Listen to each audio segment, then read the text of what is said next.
ಸ್ಥಳದಿಂದ ನಮ್ಮ ಪ್ರತಿನಿಧಿಗಳು ವೀರೇಶ್ ಮತ್ತು ಮಾರುತಿ ಲೈವ್ ಸಂಪರ್ಕದಲ್ಲಿದ್ದಾರೆ. ಮೊದಲು ನಾನು ಮಾರುತಿ ಬಳಿ ಹೋಗ್ತೀನಿ. ಮಾರುತಿ, ಇದೀಗ ಒಂದು ಕಡೆ ಇವತ್ತು ಅಂತಿಮ ಘಟ್ಟ ತಲುಪಿರೋದು, ಕ್ಲೈಮ್ಯಾಕ್ಸ್ ತಲುಪಿದ್ದೇವೆ.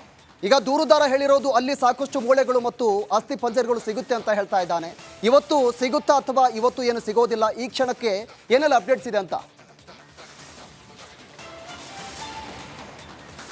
ಪ್ರವೀಣ್, ತನಿಖೆ ಆರಂಭವಾಗಿ ಶೋಧ ಕಾರ್ಯ ಆರಂಭವಾದ್ರಿಂದ ರೋಚಕವಾಗಿತ್ತು. ಇವತ್ತು ಕೊನೆಯ ದಿನ, ಅಂದರೆ 8ನೇ ದಿನ 13ನೇ ಜಾಗ ರಣರೋಚಕವಾಗಿರುವಂಥದ್ದು. ಜೊತೆಗೆ ಟ್ವಿಸ್ಟ್ ಮೇಲೆ ಟ್ವಿಸ್ಟ್ ಸಿಗ್ತಾ ಇರುವಂಥದ್ದು. ಅಂದರೆ ಪ್ರಮುಖವಾಗಿ ಗಮನಿಸುವ ಅಂಶ ಏನಂದರೆ, ಇಲ್ಲಿಗ ಏನು ಗುರುತಿಸಿದ 13 ನಂಬರ್ ಅನ್ನೋ ಒಂದು ಅಂಕಿ ಏನಿದೆ, ಆ ಸಂಖ್ಯೆಯ ಜಾಗದಲ್ಲಿ ಇವತ್ತು ಕಳೆಬರ ತೆಗಿಲಿಕ್ಕೆ ಶೋಧ ಕಾರ್ಯ ಮಾಡಲಿಕ್ಕೆ ಅಧಿಕಾರಿಗಳು ಮುಂದಾಗ್ತಿರುವಂಥದ್ದು. ಈಗಾಗಲೇ ಪ್ರಮುಖವಾಗಿ ಒಂದಿಷ್ಟು ಕಾರ್ಮಿಕರು ಏನು ಅಗೆಯುವ ಜಾಗಕ್ಕೆ ಬರ್ತಾ ಇರುವಂಥದ್ದು.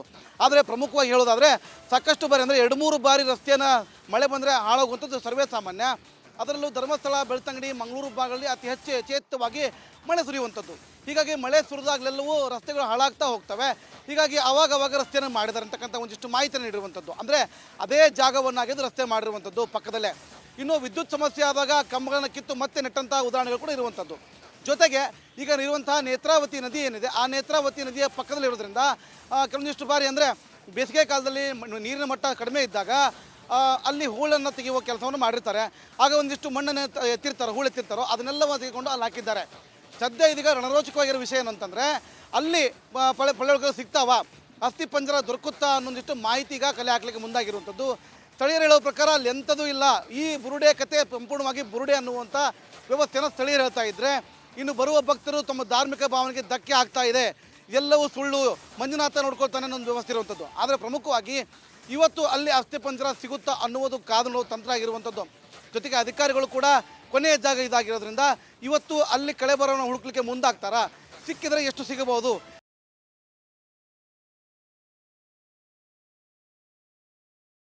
ಬಹಳ ಸಂಖ್ಯೆಯನ್ನು ಹೇಳಿರುವಂಥದ್ದು. ಅಂದರೆ 100 ಶವಗಳು ಇಟ್ಟಿದ್ದೆ ಅನ್ನೋ ವ್ಯವಸ್ಥೆ ಹೇಳಿದೆ. ಅದರಲ್ಲಿ ಕೇವಲ 13 ಜಾಗವನ್ನು ತೋರಿಸಿದ್ದ.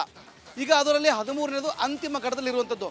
ಇವತ್ತು ಅಲ್ಲಿಗೆ ಅದು ಸಿಗದಿದ್ದರೆ ಮತ್ತೆ ನಾಳೆಗೆ ಗ್ರಿಲ್ ಮಾಡೋ ಮುಖಾಂತರ ಮತ್ತಷ್ಟು ಜಾಗಗಳನ್ನು ಗುರುತಿಸುವ ಕೆಲಸ ಮಾಡ್ತಾರಾ, ಅಥವಾ ಇಲ್ಲಿಗೆ ಮುಗಿತು ಆಗ FSL ರಿಪೋರ್ಟ್ ಬರೋಂತ ಕಾಯ್ತಾರಾ, ಇದೆಲ್ಲವನ್ನ ಕಾದು ನೋಡುವ ತಂತ್ರ ಆಗಿರುವಂಥದ್ದು. ಪ್ರವೀಣ್, ಸ್ಥಳದಿಂದ ನಮ್ಮ ಪ್ರತಿನಿಧಿಗಳು ವೀರೇಶ್ ಮತ್ತು ಮಾರುತಿ ಲೈವ್ ಸಂಪರ್ಕದಲ್ಲಿದ್ದಾರೆ. ಮೊದಲು ನಾನು ಮಾರುತಿ ಬಳಿ ಹೋಗ್ತೀನಿ. ಮಾರುತಿ, ಇದೀಗ ಒಂದು ಕಡೆ ಇವತ್ತು ಅಂತಿಮ ಘಟ್ಟ ತಲುಪಿರೋದು, ಕ್ಲೈಮ್ಯಾಕ್ಸ್ ತಲುಪಿದ್ದೇವೆ. ಈಗ ದೂರುದಾರ ಹೇಳಿರೋದು ಅಲ್ಲಿ ಸಾಕಷ್ಟು ಮೂಳೆಗಳು ಮತ್ತು ಅಸ್ಥಿ ಪಂಜರಗಳು ಸಿಗುತ್ತೆ ಅಂತ ಹೇಳ್ತಾ ಇದ್ದಾನೆ. ಇವತ್ತು ಸಿಗುತ್ತಾ ಅಥವಾ ಇವತ್ತು ಏನು ಸಿಗೋದಿಲ್ಲ, ಈ ಕ್ಷಣಕ್ಕೆ ಏನೆಲ್ಲ ಅಪ್ಡೇಟ್ಸ್ ಇದೆ ಅಂತ?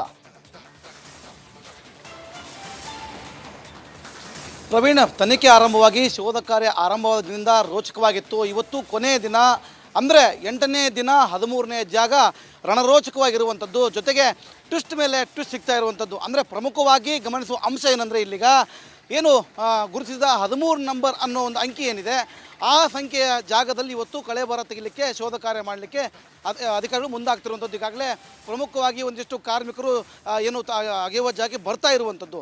ಆದರೆ ಪ್ರಮುಖವಾಗಿ ಹೇಳೋದಾದರೆ, ಸಾಕಷ್ಟು ಬಾರಿ, ಅಂದರೆ 2-3 ಬಾರಿ ರಸ್ತೆಯನ್ನು ಮಳೆ ಬಂದರೆ ಹಾಳಾಗುವಂಥದ್ದು ಸರ್ವೇ ಸಾಮಾನ್ಯ. ಅದರಲ್ಲೂ ಧರ್ಮಸ್ಥಳ, ಬೆಳ್ತಂಗಡಿ, ಮಂಗಳೂರು ಭಾಗಗಳಲ್ಲಿ ಅತಿ ಹೆಚ್ಚು ಯಥೇಚ್ಛವಾಗಿ ಮಳೆ ಸುರಿಯುವಂಥದ್ದು. ಹೀಗಾಗಿ ಮಳೆ ಸುರಿದಾಗಲೆಲ್ಲವೂ ರಸ್ತೆಗಳು ಹಾಳಾಗ್ತಾ ಹೋಗ್ತವೆ. ಹೀಗಾಗಿ ಅವಾಗ ರಸ್ತೆಯನ್ನು ಮಾಡಿದ್ದಾರೆ ಅಂತಕ್ಕಂಥ ಒಂದಿಷ್ಟು ಮಾಹಿತಿಯನ್ನು ನೀಡಿರುವಂಥದ್ದು. ಅಂದರೆ ಅದೇ ಜಾಗವನ್ನಾಗಿದ್ದು ರಸ್ತೆ ಮಾಡಿರುವಂಥದ್ದು ಪಕ್ಕದಲ್ಲೇ. ಇನ್ನು ವಿದ್ಯುತ್ ಸಮಸ್ಯೆ ಆದಾಗ ಕಂಬಗಳನ್ನು ಕಿತ್ತು ಮತ್ತೆ ನೆಟ್ಟಂತಹ ಉದಾಹರಣೆಗಳು ಕೂಡ ಇರುವಂಥದ್ದು. ಜೊತೆಗೆ ಈಗ ಇರುವಂತಹ ನೇತ್ರಾವತಿ ನದಿ ಏನಿದೆ, ಆ ನೇತ್ರಾವತಿ ನದಿಯ ಪಕ್ಕದಲ್ಲಿರೋದ್ರಿಂದ ಕೆಲವೊಂದಿಷ್ಟು ಬಾರಿ, ಅಂದರೆ ಬೇಸಿಗೆ ಕಾಲದಲ್ಲಿ ನೀರಿನ ಮಟ್ಟ ಕಡಿಮೆ ಇದ್ದಾಗ ಅಲ್ಲಿ ಹೂಳನ್ನು ತೆಗೆಯುವ ಕೆಲಸವನ್ನು ಮಾಡಿರ್ತಾರೆ. ಆಗ ಒಂದಿಷ್ಟು ಮಣ್ಣನ್ನು ಎತ್ತಿರ್ತಾರೆ, ಹೂಳು ಎತ್ತಿರ್ತಾರೋ ಅದನ್ನೆಲ್ಲ ತೆಗೆದುಕೊಂಡು ಅಲ್ಲಿ ಹಾಕಿದ್ದಾರೆ. ಸದ್ಯ ಇದೀಗ ರಣರೋಚಕವಾಗಿರೋ ವಿಷಯ ಏನಂತಂದರೆ, ಅಲ್ಲಿ ಪಳೆಗಳು ಸಿಗ್ತಾವ, ಅಸ್ಥಿ ಪಂಜರ ದೊರಕುತ್ತಾ ಅನ್ನೊಂದಿಷ್ಟು ಮಾಹಿತಿ ಈಗ ಕಲೆ ಹಾಕಲಿಕ್ಕೆ ಮುಂದಾಗಿರುವಂಥದ್ದು. ಸ್ಥಳೀಯರು ಹೇಳೋ ಪ್ರಕಾರ ಅಲ್ಲಿ ಎಂಥದೂ ಇಲ್ಲ. ಈ ಬುರುಡೆ ಕತೆ ಸಂಪೂರ್ಣವಾಗಿ ಬುರುಡೆ ಅನ್ನುವಂಥ ವ್ಯವಸ್ಥೆಯನ್ನು ಸ್ಥಳೀಯರು ಹೇಳ್ತಾ ಇದ್ದರೆ, ಇನ್ನು ಬರುವ ಭಕ್ತರು ತಮ್ಮ ಧಾರ್ಮಿಕ ಭಾವನೆಗೆ ಧಕ್ಕೆ ಆಗ್ತಾ ಇದೆ, ಎಲ್ಲವೂ ಸುಳ್ಳು, ಮಂಜುನಾಥ ನೋಡ್ಕೊಳ್ತಾನೆ ಅನ್ನೋ ಒಂದು ವ್ಯವಸ್ಥೆ ಇರುವಂಥದ್ದು. ಆದರೆ ಪ್ರಮುಖವಾಗಿ ಇವತ್ತು ಅಲ್ಲಿ ಅಸ್ಥಿ ಪಂಜರ ಸಿಗುತ್ತಾ ಅನ್ನುವುದು ಕಾದು ನೋಡೋ ತಂತ್ರ ಆಗಿರುವಂಥದ್ದು. ಜೊತೆಗೆ ಅಧಿಕಾರಿಗಳು ಕೂಡ ಕೊನೆಯ ಜಾಗ ಇದಾಗಿರೋದ್ರಿಂದ ಇವತ್ತು ಅಲ್ಲಿ ಕಳೆಬರವನ್ನು ಹುಡುಕ್ಲಿಕ್ಕೆ ಮುಂದಾಗ್ತಾರ, ಸಿಕ್ಕಿದರೆ ಎಷ್ಟು ಸಿಗಬಹುದು,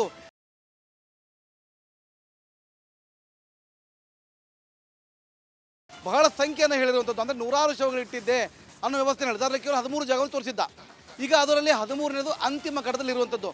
ಇವತ್ತು ಅಲ್ಲಿ ಅದು ಸಿಗದಿದ್ದರೆ ಮತ್ತೆ ನಾಳೆಗೆ ಗ್ರಿಲ್ ಮಾಡೋ ಮುಖಾಂತರ ಮತ್ತಷ್ಟು ಜಾಗಗಳನ್ನ ಗುರುತಿಸುವ ಕೆಲಸ ಮಾಡ್ತಾರಾ ಅಥವಾ ಇಲ್ಲಿಗೆ ಮುಗಿತು ಆಗ FSI ರಿಪೋರ್ಟ್ ಬರೋಂತ ಕಾಯ್ತಾರಾ? ಇದೆಲ್ಲವನ್ನ ಕಾದು ನೋಡುವ ತಂತ್ರ ಆಗಿರುವಂಥದ್ದು ಪ್ರವೀಣ್.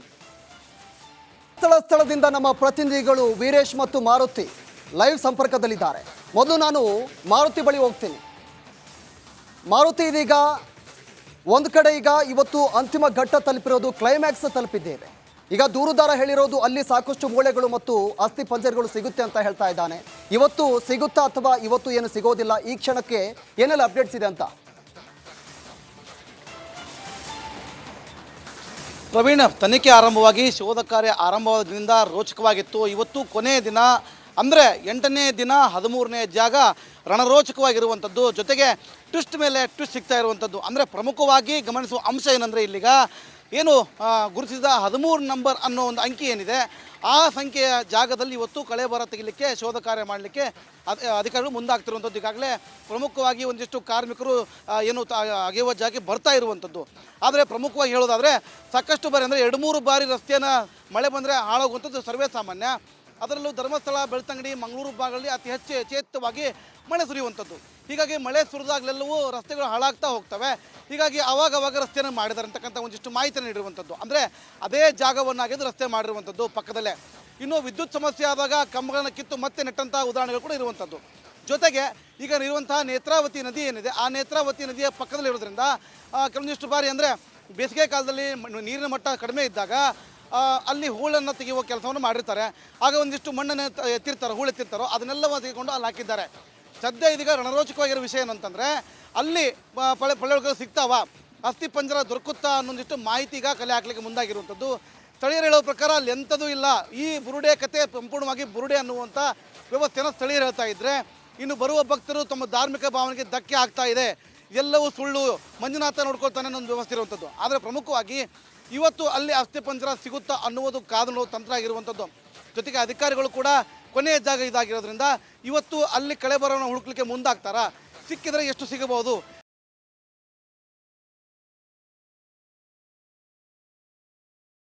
ಬಹಳ ಸಂಖ್ಯೆಯನ್ನು ಹೇಳಿರುವಂಥದ್ದು. ಅಂದರೆ 100 ಶವಗಳು ಇಟ್ಟಿದ್ದೆ ಅನ್ನೋ ವ್ಯವಸ್ಥೆ ಹೇಳಿದ. ಅದರಲ್ಲಿ ಕೇವಲ 13 ಜಾಗವನ್ನು ತೋರಿಸಿದ್ದ. ಈಗ ಅದರಲ್ಲಿ 13ನೇದು ಅಂತಿಮ ಘಟ್ಟದಲ್ಲಿ ಇರುವಂಥದ್ದು. ಇವತ್ತು ಅಲ್ಲಿಗೆ ಅದು ಸಿಗದಿದ್ದರೆ ಮತ್ತೆ ನಾಳೆಗೆ ಗ್ರಿಲ್ ಮಾಡೋ ಮುಖಾಂತರ ಮತ್ತಷ್ಟು ಜಾಗಗಳನ್ನ ಗುರುತಿಸುವ ಕೆಲಸ ಮಾಡ್ತಾರಾ ಅಥವಾ ಇಲ್ಲಿಗೆ ಮುಗಿತು ಆಗ FSI ರಿಪೋರ್ಟ್ ಬರೋಂತ ಕಾಯ್ತಾರಾ? ಇದೆಲ್ಲವನ್ನ ಕಾದು ನೋಡುವ ತಂತ್ರ ಆಗಿರುವಂಥದ್ದು ಪ್ರವೀಣ್. ಸ್ಥಳದಿಂದ ನಮ್ಮ ಪ್ರತಿನಿಧಿಗಳು ವೀರೇಶ್ ಮತ್ತು ಮಾರುತಿ ಲೈವ್ ಸಂಪರ್ಕದಲ್ಲಿದ್ದಾರೆ. ಮೊದಲು ನಾನು ಮಾರುತಿ ಬಳಿ ಹೋಗ್ತೀನಿ. ಮಾರುತಿ, ಇದೀಗ ಒಂದು ಕಡೆ ಈಗ ಇವತ್ತು ಅಂತಿಮ ಘಟ್ಟ ತಲುಪಿರೋದು, ಕ್ಲೈಮ್ಯಾಕ್ಸ್ ತಲುಪಿದ್ದೇವೆ. ಈಗ ದೂರುದಾರ ಹೇಳಿರೋದು ಅಲ್ಲಿ ಸಾಕಷ್ಟು ಮೂಳೆಗಳು ಮತ್ತು ಅಸ್ಥಿ ಪಂಜರಗಳು ಸಿಗುತ್ತೆ ಅಂತ ಹೇಳ್ತಾ ಇದ್ದಾನೆ. ಇವತ್ತು ಸಿಗುತ್ತಾ ಅಥವಾ ಇವತ್ತು ಏನು ಸಿಗೋದಿಲ್ಲ? ಈ ಕ್ಷಣಕ್ಕೆ ಏನೆಲ್ಲ ಅಪ್ಡೇಟ್ಸ್ ಇದೆ ಅಂತ ಪ್ರವೀಣ್, ತನಿಖೆ ಆರಂಭವಾಗಿ ಶೋಧ ಕಾರ್ಯ ಆರಂಭವಾದ್ರಿಂದ ರೋಚಕವಾಗಿತ್ತು. ಇವತ್ತು ಕೊನೆಯ ದಿನ, ಅಂದರೆ 8ನೇ ದಿನ 13ನೇ ಜಾಗ ರಣರೋಚಕವಾಗಿರುವಂಥದ್ದು. ಜೊತೆಗೆ ಟ್ವಿಸ್ಟ್ ಮೇಲೆ ಟ್ವಿಸ್ಟ್ ಸಿಗ್ತಾ ಇರುವಂಥದ್ದು. ಅಂದರೆ ಪ್ರಮುಖವಾಗಿ ಗಮನಿಸುವ ಅಂಶ ಏನಂದರೆ ಇಲ್ಲಿಗ ಏನು ಗುರುತಿಸಿದ 13 ನಂಬರ್ ಅನ್ನೋ ಒಂದು ಅಂಕಿ ಏನಿದೆ, ಆ ಸಂಖ್ಯೆಯ ಜಾಗದಲ್ಲಿ ಇವತ್ತು ಕಳೆಬರ ತೆಗಿಲಿಕ್ಕೆ ಶೋಧ ಕಾರ್ಯ ಮಾಡಲಿಕ್ಕೆ ಅಧಿಕಾರಿಗಳು ಮುಂದಾಗ್ತಿರುವಂಥದ್ದು. ಈಗಾಗಲೇ ಪ್ರಮುಖವಾಗಿ ಒಂದಿಷ್ಟು ಕಾರ್ಮಿಕರು ಏನು ಅಗೆಯುವ ಜಾಗಕ್ಕೆ ಬರ್ತಾ ಇರುವಂಥದ್ದು. ಆದರೆ ಪ್ರಮುಖವಾಗಿ ಹೇಳೋದಾದರೆ ಸಾಕಷ್ಟು ಬಾರಿ, ಅಂದರೆ 2-3 ಬಾರಿ ರಸ್ತೆಯನ್ನು ಮಳೆ ಬಂದರೆ ಹಾಳಾಗುವಂಥದ್ದು ಸರ್ವೇ ಸಾಮಾನ್ಯ. ಅದರಲ್ಲೂ ಧರ್ಮಸ್ಥಳ, ಬೆಳ್ತಂಗಡಿ, ಮಂಗಳೂರು ಭಾಗಗಳಲ್ಲಿ ಅತಿ ಹೆಚ್ಚು ಯಥೇಚ್ಛವಾಗಿ ಮಳೆ ಸುರಿಯುವಂಥದ್ದು. ಹೀಗಾಗಿ ಮಳೆ ಸುರಿದಾಗಲೆಲ್ಲವೂ ರಸ್ತೆಗಳು ಹಾಳಾಗ್ತಾ ಹೋಗ್ತವೆ. ಹೀಗಾಗಿ ಅವಾಗ ರಸ್ತೆಯನ್ನು ಮಾಡಿದ್ದಾರೆ ಅಂತಕ್ಕಂಥ ಒಂದಿಷ್ಟು ಮಾಹಿತಿಯನ್ನು ನೀಡಿರುವಂಥದ್ದು. ಅಂದರೆ ಅದೇ ಜಾಗವನ್ನಾಗಿದ್ದು ರಸ್ತೆ ಮಾಡಿರುವಂಥದ್ದು ಪಕ್ಕದಲ್ಲೇ. ಇನ್ನು ವಿದ್ಯುತ್ ಸಮಸ್ಯೆ ಆದಾಗ ಕಂಬಗಳನ್ನು ಕಿತ್ತು ಮತ್ತೆ ನೆಟ್ಟಂತಹ ಉದಾಹರಣೆಗಳು ಕೂಡ ಇರುವಂಥದ್ದು. ಜೊತೆಗೆ ಈಗ ಇರುವಂತಹ ನೇತ್ರಾವತಿ ನದಿ ಏನಿದೆ, ಆ ನೇತ್ರಾವತಿ ನದಿಯ ಪಕ್ಕದಲ್ಲಿರೋದ್ರಿಂದ ಕೆಲವೊಂದಿಷ್ಟು ಬಾರಿ, ಅಂದರೆ ಬೇಸಿಗೆ ಕಾಲದಲ್ಲಿ ನೀರಿನ ಮಟ್ಟ ಕಡಿಮೆ ಇದ್ದಾಗ ಅಲ್ಲಿ ಹೂಳನ್ನು ತೆಗೆಯುವ ಕೆಲಸವನ್ನು ಮಾಡಿರ್ತಾರೆ. ಆಗ ಒಂದಿಷ್ಟು ಮಣ್ಣನ್ನು ಎತ್ತಿರ್ತಾರೋ, ಹೂಳು ಎತ್ತಿರ್ತಾರೋ ಅದನ್ನೆಲ್ಲ ತೆಗೆದುಕೊಂಡು ಅಲ್ಲಿ ಹಾಕಿದ್ದಾರೆ. ಸದ್ಯ ಇದೀಗ ರಣರೋಚಕವಾಗಿರೋ ವಿಷಯ ಏನಂತಂದರೆ ಅಲ್ಲಿ ಪಳೆಗಳು ಸಿಗ್ತಾವ, ಅಸ್ಥಿ ಪಂಜರ ದೊರಕುತ್ತಾ ಅನ್ನೊಂದಿಷ್ಟು ಮಾಹಿತಿ ಈಗ ಕಲೆ ಹಾಕಲಿಕ್ಕೆ ಮುಂದಾಗಿರುವಂಥದ್ದು. ಸ್ಥಳೀಯರು ಹೇಳೋ ಪ್ರಕಾರ ಅಲ್ಲಿ ಎಂಥದೂ ಇಲ್ಲ.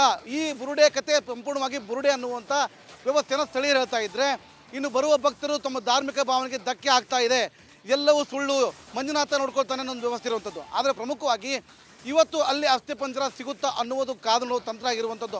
ಜೊತೆಗೆ ಅಧಿಕಾರಿಗಳು ಕೂಡ ಕೊನೆಯ ಜಾಗ ಇದಾಗಿರೋದ್ರಿಂದ ಇವತ್ತು ಅಲ್ಲಿ ಕಳೆಬರವನ್ನು ಹುಡುಕ್ಲಿಕ್ಕೆ ಮುಂದಾಗ್ತಾರಾ? ಸಿಕ್ಕಿದರೆ ಎಷ್ಟು ಸಿಗಬಹುದು?